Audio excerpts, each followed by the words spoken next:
Can go ahead. All right. Well, welcome everybody to the Normal Public Library. I am Kathleen Kirk. I facilitate our poetry programming here at the library. And our live streamer today is John Fisher. He is sending us to Facebook Live. And we want to welcome you to Poetry is Normal presents Yvonne Zipter. We have two kinds of poetry programming here, and both of them are virtual now, as we can't actually meet in the library cafe. We meet in our virtual cafe. We have an open mic called Poetry is Normal, and the next time we gather virtually for that is October 15th from 7 to 8 p.m. That's the same night as a political debate that some people might like to watch. So we're a little bit earlier with our open mic that night. We'll be done by 8 p.m. And our other programming is Poetry is Normal presents our guest poet series that is supported by the Normal Public Library Foundation. We're very grateful to the foundation for allowing us to bring published poets your way so you can hear their work and hear them talk about their work. So today we have Yvonne Zipter with us. She is a Chicago poet and a dog lover, and she's going to read from her brand new book of poems, Kissing the Long Face of the Greyhound, which is just out from Terrapin Books. She is also the author of The Patience of Metal, a Lambda Literary Award finalist, and the chapbook Like Some Bookie God. Her poems have appeared in numerous periodicals over the years, including Poetry, Southern Humanities Review, Calyx, Crab Orchard Review, Bellingham Review, and Spoon River Poetry Review, which is published right here in Normal, Illinois, as well as several anthologies. She's also the author of two nonfiction books, Diamonds Are a Dyke's Best Friend and Ransacking the Closet. Her published poems are currently being sold in two poetry vending machines in Chicago, from which the proceeds are donated to a nonprofit arts organization called Arts Alive Chicago. She recently retired from being a manuscript editor at the University of Chicago Press. Yvonne, we're so glad to have you here. I turn it over to you. Looking forward to hearing your poems. Thank you, Kathleen. Thanks for inviting me to be part of this series. And thank you to John Fisher of the Normal Public Library for helping us get the Facebook, well, I say helping, he's doing the whole thing, the Facebook Live thing going. And I want to thank all of you for taking time from your Saturday afternoon to listen to me read and talk about some of my poems. I think in particular, I would like to thank my wife, who has just been a godsend, helping me in all sorts of ways. And I think, if I'm not mistaken, my sister-in-law and her husband and family are listening, and I'd like to give a shout out to my niece Kate and my nephew Miles. They've been a huge inspiration for a lot of my poems, although I think actually today I'm not going to read those poems. But anyway, I wanted to welcome them and all of you to the reading. I thought I would start by addressing the most commonly asked question about the book. When people see the cover, which Kathleen just showed you a minute ago, people will say to me, "Is that your dog on the cover?" And it is not, but interestingly enough, well, let me tell you about the dog on the cover first. That's a dog named Scout. She's a rescued galgo, which is a Spanish greyhound, although sometimes they're greyhound mixes. She was adopted by a German photographer named Elke Vogelsang, who took the cover photo for the book. But what I was started to say is, interestingly enough, she has sort of the same coloring as our dog for whom the title poem was written. This is Blondie, and you can see that they don't look exactly the same. Let me put them both up. I have to peek around to make sure I'm getting them on there. But their coloring is similar. So that was sort of a nice serendipitous thing that happened with the book cover. And since I'm talking about the title poem, I thought I'd start with reading that one. Kissing the long face of the Greyhound. My dog's head is the exact shape and size of a Brooks leather bicycle saddle, and I love to seat a kiss on the snout of her, bending over that jetty of face, our heads cheekbone to cheekbone, if a hound can be found to have cheeks. Feel the velvet of that peninsula on my lips, the faint scent of grime and grass, the ghost of a tongue trail grazing her platinum fur. The thrill of knowing we are only the span of a sense memory from past perfidy, a whisker's breath from pointed tooth and unfurling flesh. I should say, though, that while the book has Greyhound in the title and a picture of a dog on the cover, it's not all about dogs. Dogs do definitely figure into the book, though, and as part of nature. The book is really kind of a dialogue between nature and human nature.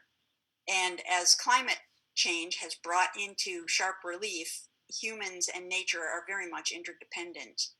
And I wanted to read a little set of poems now that kind of address nature. The first of them has to do with the California wildfires, which have, as everybody knows, grown in intensity and number over the past few years. This one was about one of the fires that occurred in 2018, and it's based on a photograph that I saw. Rattlesnake, car fire, California, 2018. Surely this is how he'd like us to remember him, raised up from his coil of muscle, meeting the threat head on, ready to poison the flame with the needle of his fangs. If only he could paralyze it, swallow it whole like any other flying feathered thing. But the flame consumed him, left a scar of char, a spiral staircase of ribs, making of him a monument to his own valor, his mouth now a window to the ash of our futures. This next one has to do with extinction, which is also something that's being caused by climate change. Although, in this case, the extinction of this animal was purely from human stupidity, not understanding how animals were part of the ecosystem where people had relocated. I won't go into that too much more than that, but just to make clear that this extinction happened a while ago. And it starts with an epigraph from Scott Weidensall, and it reads, "Today, the thylacine is both a wraith and a warning, clad in a striped coat." The poem is titled "Anticipating This Year's Tasmanian National Thylacine Day." My first encounter with a thylacine, and it's in the pages of an article telling me it's extinct.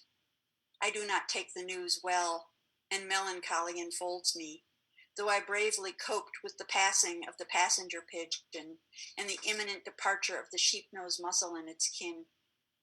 But a thyla, at 65 pounds, is the same as our girl dog, and I confess a longing to pet it. How tender it must have been when it prized apart with its 46 teeth the skull of a wombat. How charming as it trotted an echidna to exhaustion. Who wouldn't want one? Mary Roberts kept some in a cage, including Benjamin, probably the last of her kind, though certainly not the first misnomered. What with marsupial wolf, Tasmanian tiger, and zebra dog ventured as identifiers. Yet thylacine seems wrong, as if it might arrive with side effects to be listed cheerily in voiceover and taken under doctor's orders. Still, what's the point of quibbling over nomenclature when the winsome beast is gone? But then come tantalizing reports that thylacines may be allotrain, only victims of hyperbole. Sightings happen all the time. Though granted, one was just a brindled greyhound, and they've almost always been in the dark. Occasionally, as with UFOs, a pickup truck's involved, though so far there's been no mention of beer. If I had my own, I'd let it roam free to clean up all the vermin, and when it came home, it could lean upon its kangaroo tail and open in a yawn its amazing jaw, wide as a bear trap, then doze beneath the echinacea leaves as if its only relations weren't the logo and coat of arms that mark its celebration. Shadows of the leaves stripe the lawn, and I can almost see it. Forelegs curled against its tawny chest, mouth in a sleepy grin. Though, of course, what I'm remembering is the gray and wrinkled baby one, floating like a garnish in its jar of alcohol, preserved in spirits, as the museum says, which sets me to thinking about souls and visions and the afterlife, and glowing eyes in the underbrush, and what's Tasmanian for cowboy, and whether clinking on the seat beside him in some of those sightings there wasn't a bottle or two of Cascade bitter oil. I keep saying bitter oil. Bitter ale. This next one is just about my appreciation of nature and what I'm hoping we will preserve. The turtles are sunning themselves, lined up like dinner plates along a server's arm, on the log reaching up from the lagoon's shallows. But the sliders slip from their sodden perch into the drink the minute they sense me on the crumbling path ringing the pond. I wait a while because they're worth waiting for, hoping they'll resurface if only I'm still as a stump.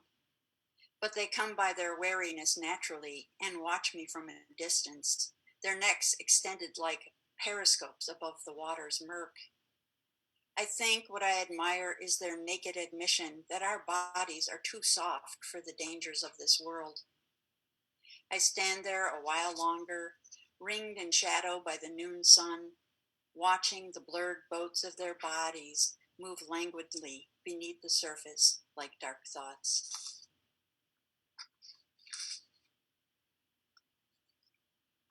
My late mother-in-law was famous for telling everyone to pay attention, and that paying attention, looking closely at details, often fills me with awe.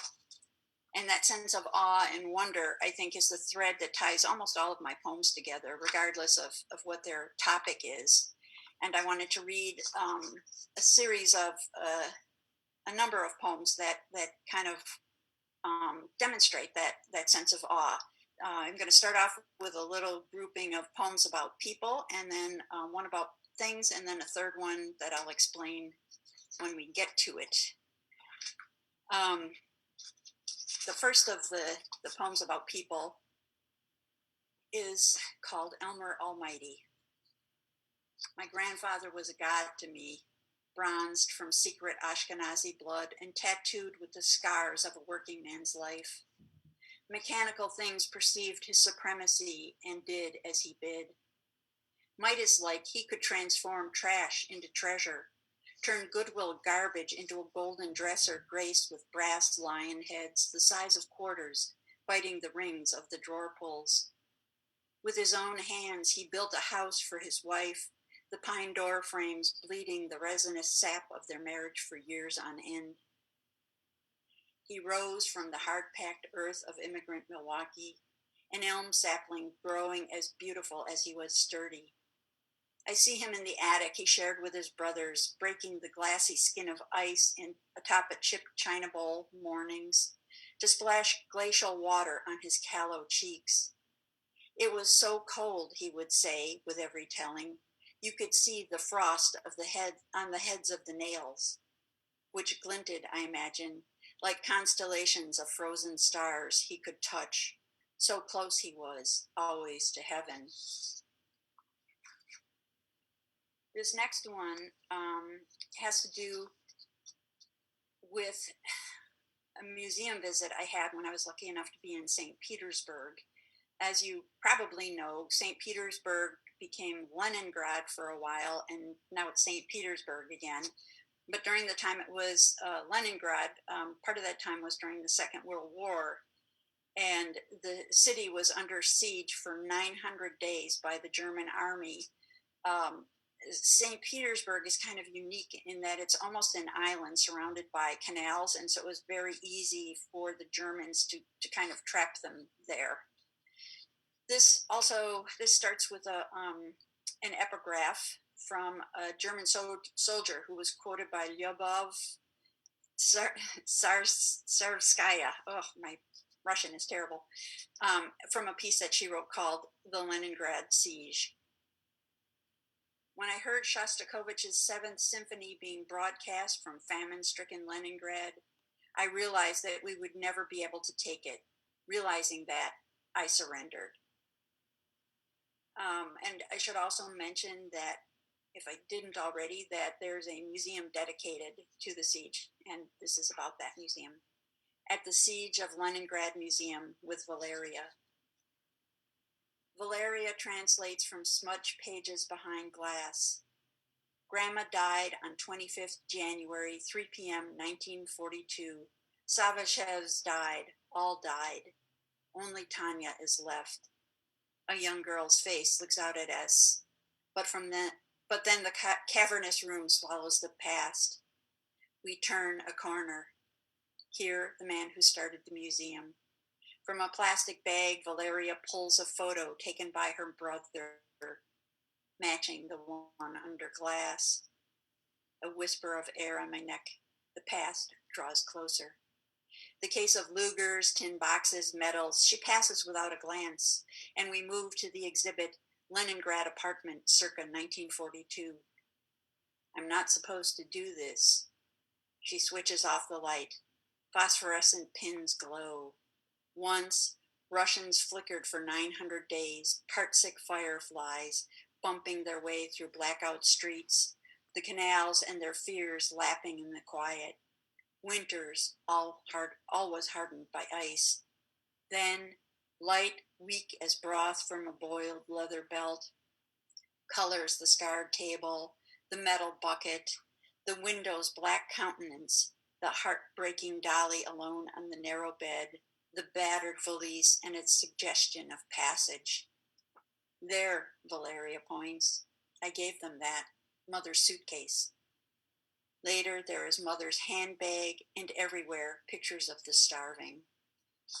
Deadhead, she translates from a skull and crossbone Nazi uniform. Needlepoint that children made, before or after they dug the trenches, I forget to ask, for soldiers at the front. A sample ration of bread, smaller than a blackboard eraser. Crumbling photos, shattered and rusted helmets crowd the displays. Translation is no longer necessary. Everyone understands skin clinging to bones, a scrap of bread you can wrap your fingers around but costs you everything to hold. I see Valeria see it in my face. This isn't just history, it's her history, and I am writing myself into it, a footnote on her page. In addition to the poems from the book, I wanted to read a few newer things, and this one was actually published in the online periodical Escape into Life, which Kathleen Kirk edits. It's called A Stitch in Time. I've been thinking of my mother's Singer sewing machine, which didn't actually sing, but made a guttural hum as her hands conducted fiber across its throat plate. She'd lean toward the machine much as she might have, neck to neck, above the upper bout of a cello had her father let her have one, and would work the foot control as if she were keeping the time. This next one, which is in the book, is also about my mother, is called Grace Lesson. In those days when it was shameful for a woman to be so careless as to lose a breast, my mother wore a scar like the sign of the cross ablaze on her chest, the edges puckered like a narrow lip imparting disapproval. In those first awful months of healing, the woman's cancer underground guided her to an artificial breast. At an old-fashioned ladies' lingerie shop, the prosthetics just another thing to make a woman pretty. I, a shy 14, searched among the bustiers and brasiers for something to look at that didn't remind me of loss, while the clerks behind a curtain with my mother, wizards with a measuring tape, cooed over the stitchwork as if she were a sampler, bright with moralization. I imagine her afterward, naked to the waist in her vanity mirror, fingering the knotted rope up her chest, trying to arrive at the clerk's sunny view. When it came, the foam rubber mound studded with ball bearings to give the heft of flesh, she secured it like a keepsake in her new bra's secret chamber, a lifeless echo to her sound left side. She could have let us all believe in the redemptive power of prosthetics. But how strange it must have felt, that phantom heap roaming her chest with every movement. In those days of shame, my mother never let us forget, jabbing pins into the counterfeit rise when she sewed, or imagining for us the comedy after swimming of harboring a sponge for a bosom, how she might wring the water from it as if a cleansing had occurred. This next one is also a new one. I have, over the past few years, become obsessed with a jazz musician named Johnny Hodges, who performed, I think, mostly in the 40s and 50s, maybe a little into the 60s. And this is about one of my favorite songs of his. Listening to Johnny Hodges' Texas Blues. The notes nearly drip with humidity. It's too hot, says Hodges' alto sax, to do anything but let yourself be bathed by the scent of mist flowers on a shrub. Surely a glass is sweating on a table nearby as that sax groans like a lovesick katydid, and the piano ripples a salacious laugh. The music undulates its generous flanks. Then the clarinet. Listen to that licorice stick preach. It's the alto sax, though, that woos me, Bill and coos me. Man, that silver-tongued alto can sweet talk. When I set down my drink, the ice falls so hard it bruises the gin. This next poem is about my lovely wife and I. It's called Sleep Work. In those earliest of days, even sleeping was a joining together, how we'd curl length to length organically as whorls on a snail shell, or press anterior to posterior like the ribs of an angel-wing clam. Even when sleep tossed us on its restless waves, we'd navigate the sheets unconscious as boys, till we found a slack arm, a sound thigh, a musky nape a place to set anchor, slumber's stowaways. Now, all too often, the business of sleep is all industry, plumping pillows, arranging limbs, doing piecework on the clock, clocking out for the night shift when we should be clocking in for supplemental affection. And if our bodies chance to meet like match head and flint, the result is all heat, no desire, age having made us combustible and tired. But still, when we kiss to seal the ribbon of another day, even when sleep sends us drifting to different ports, our love does honest work, the muscle of it tethering us together.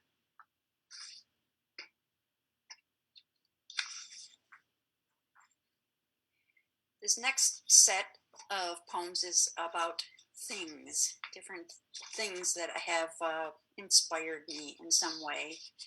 The first of them is an ekphrastic poem, which means that it's about a photograph. In this case, a photograph called Poet's Pencil. Well, it doesn't have to be a photograph. It can also be a work of art. But anyway, I digress. The photograph in this case is Poet's Pencils in Memoriam by a photographer named Galen Morgan. And it was for a whole collection of ekphrastic poems based on photographs that were published. And this was in that book. It's called The Pencils Speak of Impermanence. They hardly recall the trees from which they came. Their self-hatred, how quick they are to deny their own musings. Every day they feel diminished by their own efforts. Their ability to hold teeth marks in their flesh only showcases their surrender, their willingness to be made smaller. At their sharpest, they are notably vulnerable, easily broken, not by bruising wit, but by clumsiness and passion. Any promise once held, potential to create a masterpiece, to harbor genius, has been rendered over time improbable, as they've shrunk in stature and come to look like old men in their wedding suits, huddled for company. But who knows for how long?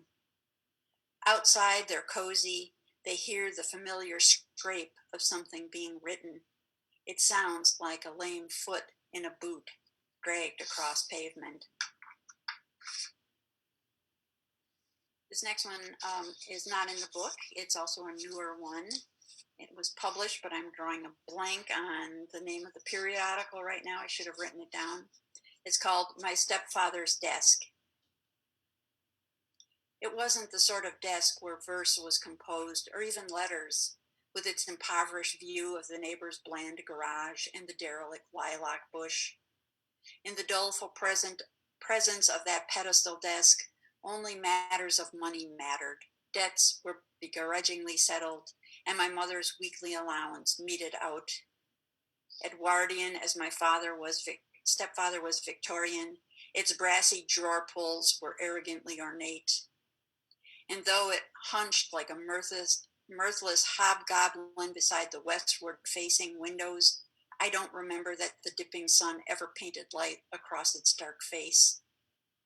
What I most recall is how it kept to itself, as if it had never acclimated, how the seesaw ink blotter tipped toward a vanquished past, how the narrow center drawer, whenever opened, exhaled its fussy breath of Howard's violet squares and sensen, a perversion of an old lady's purse. When I was working at the University of Chicago Press, I used to see these planters all the time, all across the Midway, and there was one plant that I was totally smitten with. Didn't even know what it was for a long time, but it turns out it was a blue wild indigo, and it has the most amazing seed pods. And this is a poem about that plant. There are a couple lines, there's a line or so in here that's borrowed from Catherine McKinley's book, Indigo, In Search of the Color That Seduced the World. Blue wild indigo. I have long admired their dark oval bodies, wagging like chow tongues in the breeze.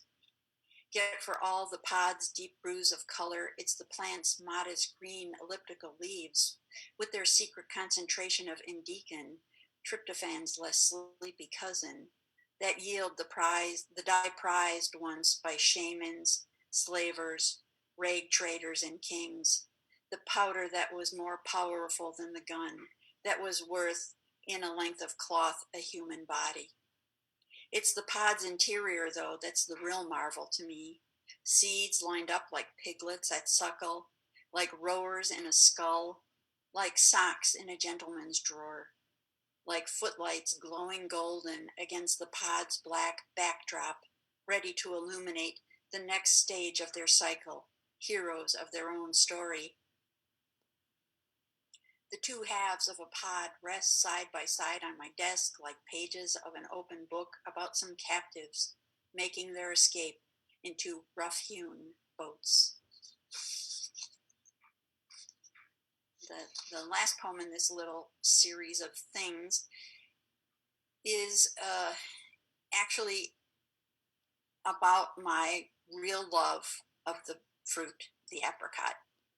The poem, however, is rife with double entendre. You can take it whichever way makes you most happy. It's called Apricot, a Love Song. It lets me enter without reserve, thumb meeting thumb at the crack that arches below its stem, and then a parting of the flesh. It unfolds like butterfly wings or like a book in miniature, gives up its hard brown heart as if it was never meant to be kept. It measures the tongue against its own firmness, says sweet but hints at tart, like any seductress who knows her part. Prunus armeniaca, Armenian plum. Ancient Persians deemed it the egg of the sun. The Romans thought it precocious, an early ripening peach. Neither plum, nor egg, nor peach, it is its own fruit, the dawn of temptation, a blushing little bud surrendering to my teeth. This last section, I had kind of an interesting summer. In addition to the pandemic and the racial issues that have been tearing the country apart that just haven't been dealt with properly, on top of all that, I ended up spending a lot of time in the hospital this summer, beginning with a trip to the ER at the end of June with severe abdominal pain, which turned out to be a collapsed lung and pneumonia, which was actually the lucky part of the story for me, because when they were trying to diagnose the abdominal pain, they found a mass on one of my ovaries. And then I ended up going in for surgery, and currently I'm undergoing chemo. So all of that has occupied my thoughts a little bit over the months, and I've written a few poems about it, most of them so far unpublished, although one of them, which I'll get to in a bit, has been published. The first one I'm going to read is called 41 Staples. Most were already creeping toward freedom, but a few were burrowing in like woodchucks bracing for a long winter underground. The doctor in training wrestled with those latter, intent as they were on not leaving. Sweat beaded on my forehead, and my breath came in quick puffs as though I were giving birth to something beyond myself. "Do you want to hold my hand?" the surgeon asked. I put mine in the cup of his. He folded blue gloved fingers over my wrist and knuckles like veins wrapping a firmly beating heart. Though I couldn't feel his skin, I could feel his warmth. This next one's called Incision, and before I start reading it, there's a word right at the outset that not everybody knows, but it's one of my favorites. It is amphiloskepsis, which means contemplation of one's navel. Incision. Amphiloskepsis seems so rudimentary now. My own navel is but a whirlpool in the long red river that drifts across the rises and dips that chart my belly now, after the surgeon mined its cavity for broken parts and useless pieces, and stapled me back together like a shoe that had been separating from its sole. I say river, but sometimes it seems more like a ladder, perhaps the one Jacob dreamed, connecting me to some heaven, angels ascending and descending the angry rungs with some urgent business I'm not privy to because I don't share their faith. Briefly, I thought the tattoo of my disassembling resembled a centipede, with its horde of painted legs tiptoeing hastily from pubis to diaphragm. Too horrifying to contemplate, I sent the thought scurrying from my mind. A kite string with ribbons, a Morse code of indecision, a cat o' nine tails with overmuch ambition, a zipper with no pull tab, the fine bones of a garfish, a path scratched onto a map to lost treasure.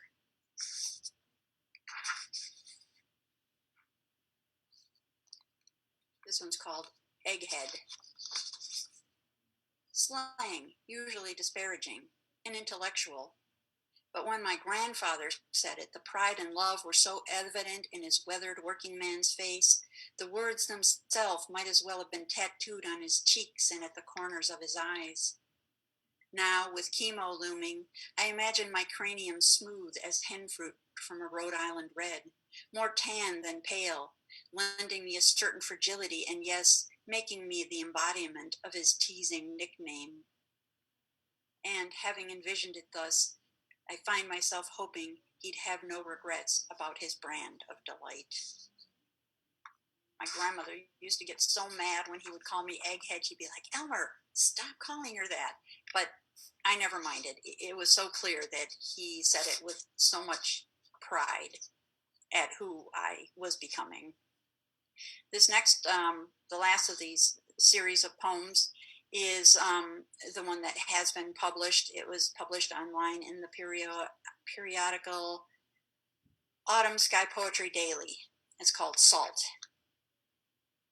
You've seen the pictures, rows of beds or reclining chairs, men and women covered in blankets, some wearing hats, pillows like snow drifts cushioning their heads. The fresh air believed to cure lungs squeezed by disease. Lying at present in my own lounge chair in my own yard, I feel a kinship with those invalids, soaking in the mountain or desert or sea air, a blanket wrapped around me feet to chin. It's 79 degrees out, but I'm in the shade, and there's a breeze, and the incision under the white pillow of gauze adrift on my chest is aching, whatever quietive juice they pumped into my arm floating away. I have a port now, and imagine weary sailors too many days afloat on an ocean, readying to dock at the jetty jutting from my rib cage. I smile, warming to the sense of welcoming I feel, as if I'm someone's homecoming, a safe harbor, a whiff of soil, pine, and home cooking, a chance to wash away the salt from so long at sea. I don't know if you know what a medical port is, but it's a little device that is implanted in my chest that allows them to put the chemo in, to take blood out, and all of that without doing many needle sticks. So I was apprehensive about the getting it put in, but it has already proven its worth. But having burdened you now with several poems about my illness, I want to assure you that the prognosis is very good, and my doctors expect me to be completely cured by the end of the year when the chemo is over. So I'm probably not going to die from this. I probably will instead die of books. I'm going to close with this poem called Presentiment. I will die in an avalanche of books, no two alike, spines slender as iris stems, some of them, others thick as a brick of cheese. The pages will sigh as they settle over me and accept me into their fold. The dark letters on their open wings will ink my skin, like a fat gold watch will be stamped on my breast. Happy families will fuse with the back of my left hand, and I will read like a mirror of what I have loved. The deckled edges of poetry books will remind me of speckled moths in the late May of my life. The unforgiving corners of hardbacks will suggest my stepfather, the failed military man looking for someone to command. There will be no words for the experience. Or maybe I mean there will only be words. The air will be thick with dust and erudition. The light will be weak as my eyesight. My last breath will reek of bookbinder's glue. Live by the word, die by the word will be my last thought. Or no, the penultimate. For the word penultimate will make me think final pen, and then mostly of you, my dearest, and how you loved that word and what was yet to come. I want to thank you all again so much. And I know Kathleen has some questions for me, and perhaps some of you also submitted questions through Facebook, and I'm happy to answer those. So let me know what I can do, Kathleen. Sure. Thank you so much, Yvonne, for sharing your poems with us. Really wonderful. I, Thank you. I love that you ended with the avalanche of books, too. Perfect for a library reading. And what a way to go. Really, thank you for everything you shared about dogs, animals, humans, nature itself, your openness about your own illness, surgery, and treatment. How fascinating that we get to hear those poems so open and fresh, urgent with you. Thank you for sharing your poems. For anybody listening who joined our reading in progress, we've been listening to Yvonne Zipter read some new poems, but also poems from her newest book, Kissing the Long Face of the Greyhound, just out from Terrapin Books. And indeed, if you have any questions for her and you're here on Facebook with us, you can type those into the comments, and John Fisher of the Normal Public Library will read those to us, and she can answer them. Yvonne, I have to say, I love learning things from poems. So when I read the book and when I got to hear the poems again, I loved learning about indigo from you, more about apricots, and about the thylacine. Also called the Tasmanian wolf or the Tasmanian tiger. One of my favorite cartoon characters was the Tasmanian devil. And when I read your poem about the thylacine, I did the same thing I think that you say you do in the poem. You learned about it and you fell in love with this animal now gone from the earth. So I, of course, went to Wikipedia and looked at the old films about this. This was an animal that lived before. Do you want to tell us anything else about the thylacine or your experience with? I mean, part of what happened is that, European settlers came to Tasmania and to Australia, New Zealand, and settled there, and they had the mistaken idea that the thylacines were attacking and eating their sheep. And that may have happened once in a while, but in the main, that was not their source of food.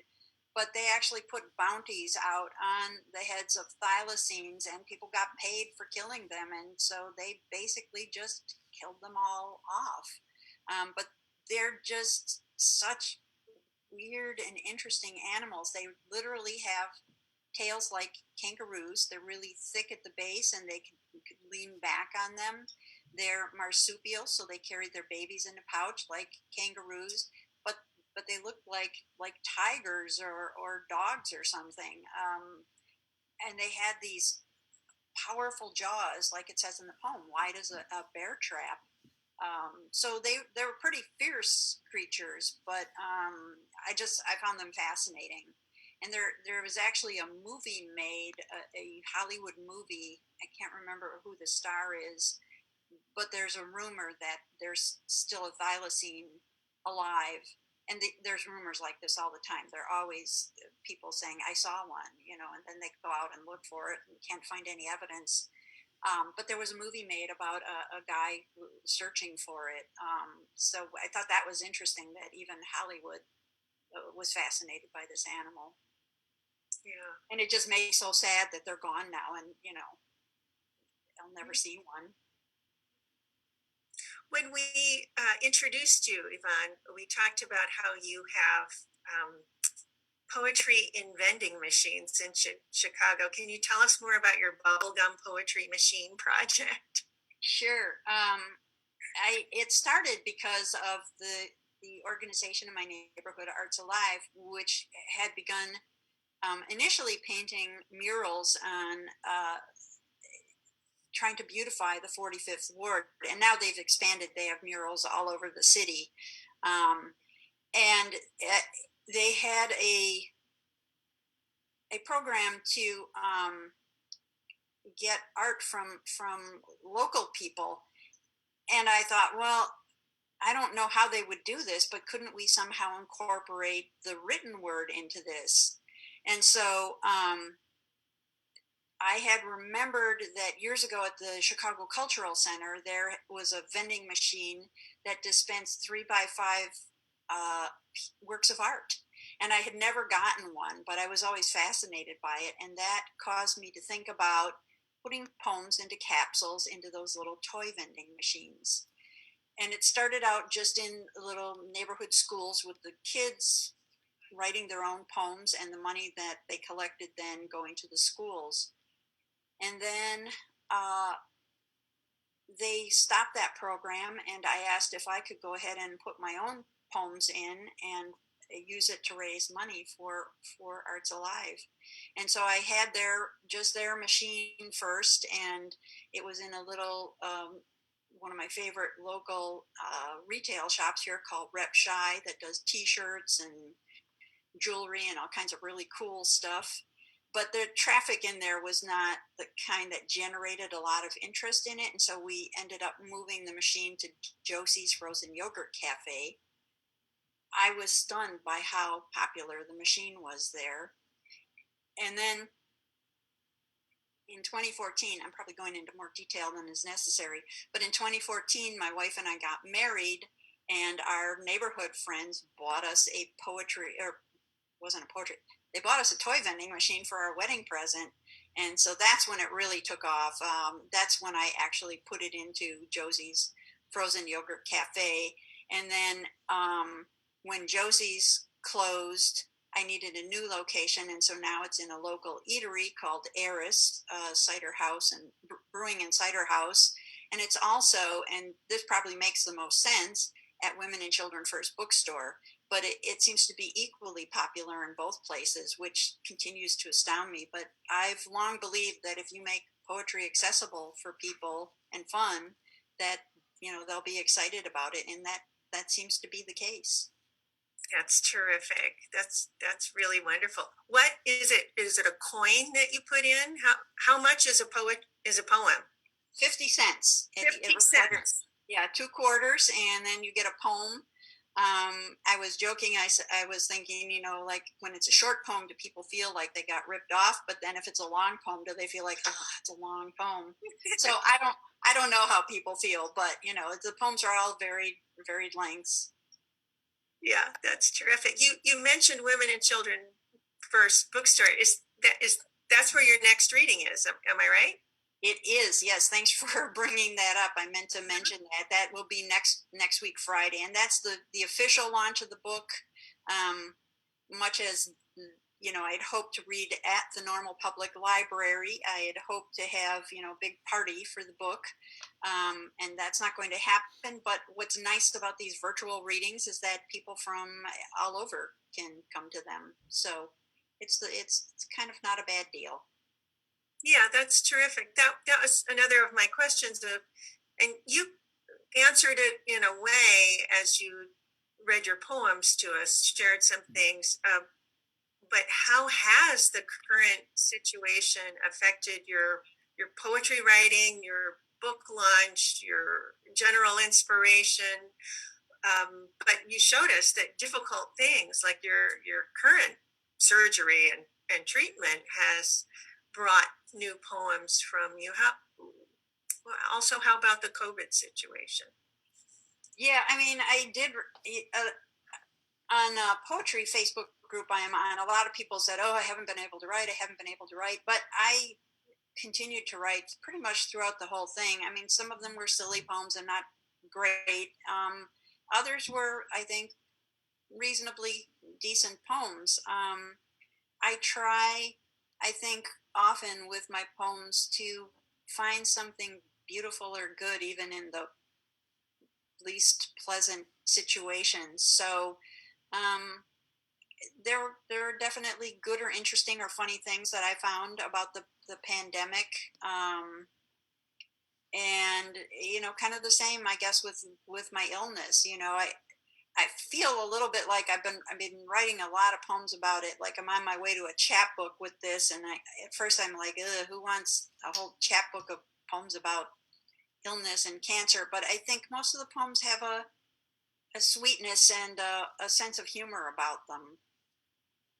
Yeah. Um, Yeah. I mean, that's kind of how I process things, by writing poetry. Right. I also follow you on Facebook in your neighborhood walks, which looks like a great way to exercise and also keep spirits up. You want to tell us about that? Yeah, that really started because of the pandemic. I used to work out at the Leaning Tower Y with my trainer Sue Gleason once a week, and I would work out at Orange Theory Fitness up in Niles. Um, and then that all ended, and so I needed to do something to keep active, and so I started taking walks. And I'm not somebody who just likes to walk for the sake of walking, so when I would walk, I started looking for interesting things that I could take pictures of, and then I started posting those to Facebook, and people seem to enjoy that.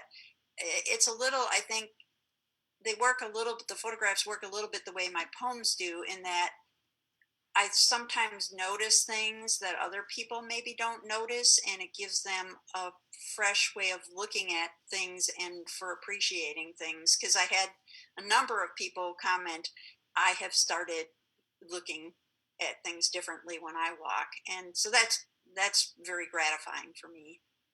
That's terrific. It ties in with what you read to us about paying attention that Right. came up in your poems. That's terrific.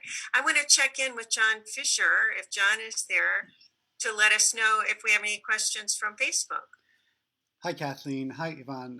Thank you, Yvonne, so much. This has been a splendid afternoon of poetry, to be certain. There are no questions on Facebook, but Okay.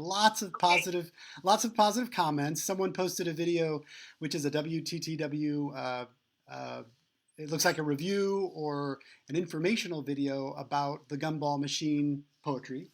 So that was kind of Yay. nice, and people are enjoying that. Oh, terrific. Good. Yvonne, are there things you would like to tell us? More things you'd like to tell us about yourself as a writer or your poems? Hmm. Yeah, I mean, I guess the main thing is that I am pretty much self-taught.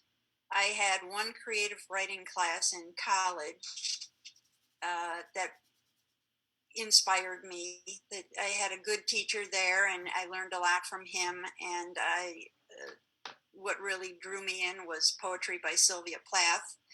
And then from there, it was just years of reading a lot of different poetry and just trying to teach myself how to write. Um, and I think it's still it's still something that I'm working on. It's a work in progress. It's not like I sit down and every poem's a gem. They don't always work, but I enjoy the process. And as I said earlier, it's a way that I come to understand things. Um, I don't always know how I'm feeling about something exactly until I write it down and try to think about what it means to me. Yeah. Hey, I'm glad to hear that it's an ongoing process and your education in poetry has primarily been reading other poems by other people. Often young poets or new poets of any age do ask me or other poets for advice, and that's a common advice I give out. It's a way to learn how to be a good poet is read as much poetry as you can. And sometimes people forget about that, so I'm really glad that to hear that that's what you do. Yeah, I So mean, definitely gaps in my knowledge, but anyway, go ahead. any of us have that. So again, if you're with us here on Facebook, you've been listening to Yvonne Zipter read in our Normal Public Libraries program, Poetry is Normal Presents, which is a guest poet series supported by the Normal Public Library Foundation. And we do that in alternating months. And our other poetry programming, also all still virtual, is our open mic series. And our next open mic is coming up Thursday, October 15th, 7 to 8 p.m. That's something that you register for at our website in order to get a Zoom link. And we do that as a warm, cozy Zoom room together. And our next event in our Poetry is Normal Presents series is November 14th, also a Saturday afternoon like this, 2 to 3. And that's when Mike Puikin and Mary Holly are going to read for us in the virtual cafe. He has a new book out called Central Air, and Mary is a poet but also a fiction writer. So we'll hear some poems and some short fiction in November. John and Yvonne, do you see that there are some more questions? Yes. I saw one of them, which was about what poets inspire me, and it's an extensive list, but I'll try to remember some of who has inspired me. I think in large part my interest in nature poetry was spurred on by initially Mary Oliver, who, I don't think I need to introduce her to most people. And then Robert Wrigley is also one of the people who really has inspired me in terms of nature poetry. Most recently, I think a lot of the poetry that has really moved me is written by young African-American poets, people like Jericho Brown and Derek Austin, and not quite as young, I guess, but Camille Dungy, and I'm trying to think who else. But those are definitely some of the people whose work I admire. And were there other questions? Because I did not see them.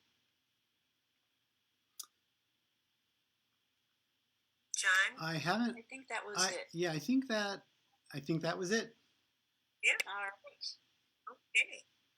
Well, again, thank you so much, Yvonne Zipter, for sharing your afternoon with us and reading your poems to us and telling us some more about your life. Thank you, John Fisher, for streaming us on Facebook Live. This is also recorded, so if you joined us in progress, you'll be able to see it from the start. And a little while later, you would be able to see it on YouTube at the Normal Public Library YouTube channel.